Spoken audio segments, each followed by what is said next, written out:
Hello, my dear student. How are you? I hope you are fine. चलिए आज हम start करते हैं कक्षा सात का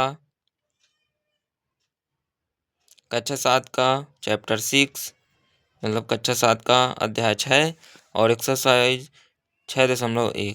तो पहला प्रश्न लिखा हुआ है आपका, त्रिभुज पी क्यू आर में भुजा क्यू आर का मध्य बिंदु डी है। तो पी एम क्या है, पी डी क्या है, क्या क्यू एम बराबर एम आर। तो देखिए इसको चित्र बना हुआ है आपका ये किताब में आपके कि पी क्यू आर में भुजक क्यू आर का मध्य बिंदु डी है। ये पी क्यू आर क्या है, त्रिभुज है।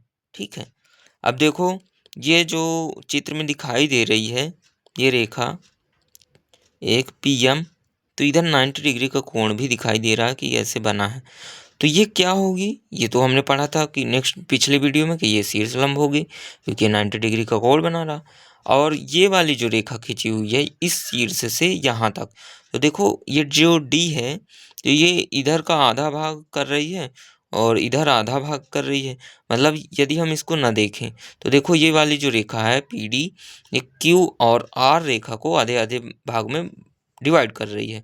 तो ये क्या हमने पढ़ा था कि ये मध्यिका होगी। तो देख के हमें पता चल गया ना।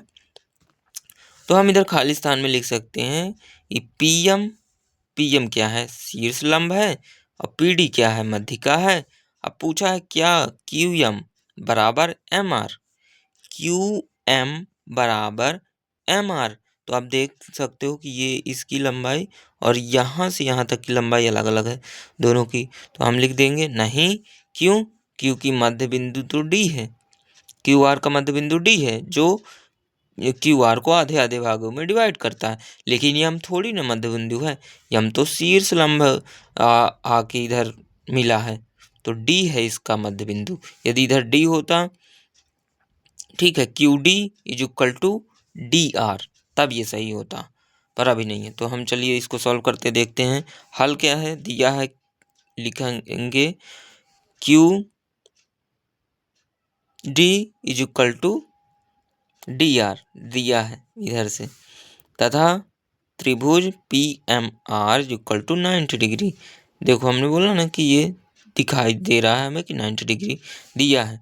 तो हम पी एम बराबर शीर्ष लंब है और पी डी बराबर मध्यिका है, और क्यू एम बराबर नहीं है एम आर, क्योंकि एम क्यू आर का मध्य बिंदु नहीं है, एम क्यू आर का मध्य बिंदु नहीं है, डी है मध्य बिंदु इसका। इसीलिए क्यू एम बराबर नहीं होगा एम आर के, क्योंकि वो दिखाई दे रहा है भाई, चित्र में दिखाई दे रहा है। अब क्या उसमें नेक्स्ट है, निम्न के लिए है अनुमान से आकृति खींचिए। त्रिभुज एबीसी में बीई एक मध्यिका है। त्रिभुज एबीसी बनाना है, देखो त्रिभुज एबीसी में बीई एक मध्यिका है, ये मध्यिका है, शीर्ष लंब नहीं है। देखो 90 डिग्री का कोण नहीं बनेगा, थोड़ा सा टेढ़ा है ये। तो ये क्या है, एबीसी में बीई एक मध्यिका है।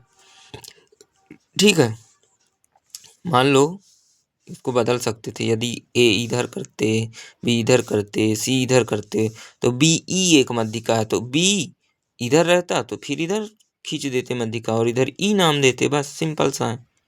ठीक है, मतलब देखो चलो बनाते हैं।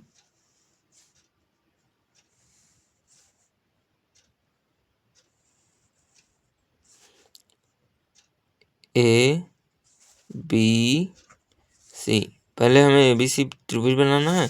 अब बी एक मध्यिका बोल रहा है तो ई नहीं है, तो बी ई मध्यिका कैसी होती है, जो दो बराबर भागों में बांटे सामने वाली भुजा को। तो सामने वाली भुजा को दो बराबर भागों में बीच का बिंदु लेना है और इस शीर्ष से मिला देना है। तो इसका नाम ई है तो ई दे देना है, बस बात खत्म। क्या बी नंबर देखो, त्रिभुज पी क्यू आर में पी क्यू और पी आर त्रिभुज के शीर्ष लंब है। तो देखो ये वाला थोड़ा सा कठिन रहेगा तुम्हें समझने के लिए, क्योंकि पी क्यू आर में पी क्यू और पी आर त्रिभुज के शीर्ष लंब है। तो देखो यही होंगे शीर्ष लंब, क्यों, क्योंकि यहाँ 90 डिग्री का कोण बन रहा है, इसमें खींचने की जरूरत नहीं पड़ेगी बीच में। ठीक है, यही चित्र होगा।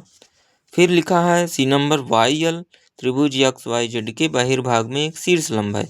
तो देखो त्रिभुज XYZ के बहिर्भाग में है, तो XYZ इतना है और ये बहिर्भाग में YL क्या है, एक शीर्ष लंब है। ये हो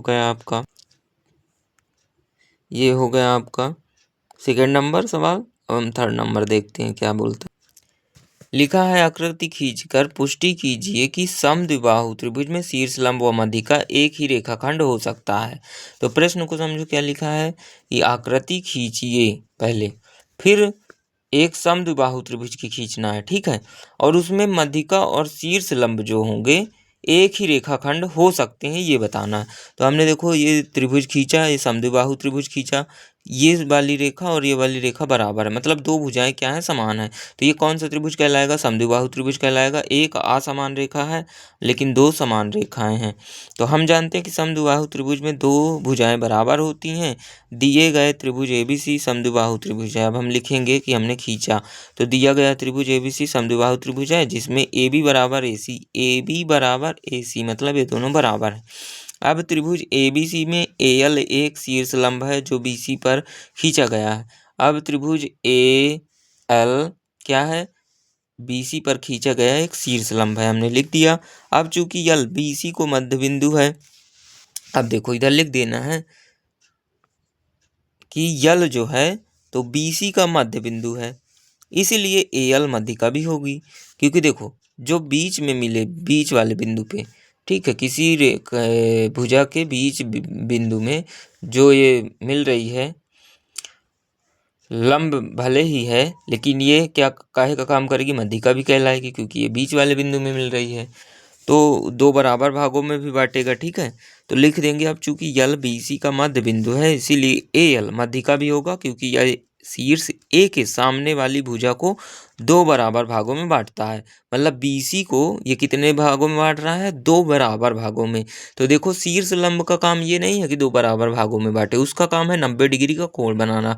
तो उसने 90 डिग्री का कोण बनाया, लेकिन गलती ये हो गई कि ये जो यल है ये BC का मध्य बिंदु है और ये जो शीर्ष लंब है यल पर ही आके मिला है, ठीक है।